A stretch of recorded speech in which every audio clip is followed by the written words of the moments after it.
రాశారు. ఆ తర్వాత మీరు ఎంత చెప్పినా ఎవరిని పెట్టినా సరే అదేం చేయలేమండి, తాగుబోతుని మనం చేయలేము అని చెప్పారని 2వ దశలో రాశారు. 3వ దశలో వచ్చేటప్పటికి ఒక పని చేస్తే బెటర్ సార్, దీనికి మనమే కనుక అమ్మకానికి మనమే అనుమతిస్తే ఈ డబ్బులు ఏదో ఆ పక్కన తమిళనాడుకో ఒరిస్సాకో లేకపోతే ఇటు అటు పక్కన మహారాష్ట్రకు వెళ్ళిపోతున్నాయి, మన డబ్బులు మనం మిగుల్చుకున్నట్టు అవుతుంది, దాన్ని ఇంకేదైనా సంక్షేమ కార్యక్రమాలకు ఇవ్వడం బెటర్ కదా అని పార్టీ నాయకులు సూచించారు. పార్టీ నాయకులకి అధికారులు సూచించారు.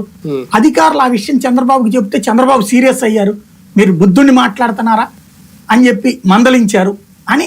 ఆ తర్వాత ఇంకొక 3వ నెలలోనో 4వ నెలలోనో బాబు గారి దగ్గర అధికారులే ఓపెన్ అయిపోయారు. ఇక ఇట్లయితే మనం ఏం చేయలేము, ఎన్ని కేసులు పెట్టినా సామాన్యులనే ఇబ్బంది పెట్టినట్టు అవుతుంది, అందుకని చెప్పేసి అది పేదలే అవుతున్నారు తాగేవాళ్ళు కూడా, అందుకని చెప్పేసి వాళ్ళు ఫీల్ అవుతున్నారు, దీనివల్ల ఎవరికి ప్రయోజనం లేదు, రాష్ట్రానికి కానీ ఇది కానీ పక్క రాష్ట్రాలు ప్రయోజనం పొందుతున్నారంటూ కొంతమంది అధికారులు నిజాయితీగా నిర్మోహమాటంగా చెప్పేటప్పటికి స్పందించిన చంద్రబాబు సరే నేను దీనికి ఒక ప్రణాళిక ఆలోచిస్తానని చెప్పారు అని రాసి 6వ నెలలో నిషేధం ఎత్తేస్తున్నట్టు రాశారు. ఇదంతా ఈనాడులో మద్య నిషేధం అప్పుడు చూసా నేను, మద్య నిషేధం ఎత్తేసేటప్పుడు సూత్రము చూసా.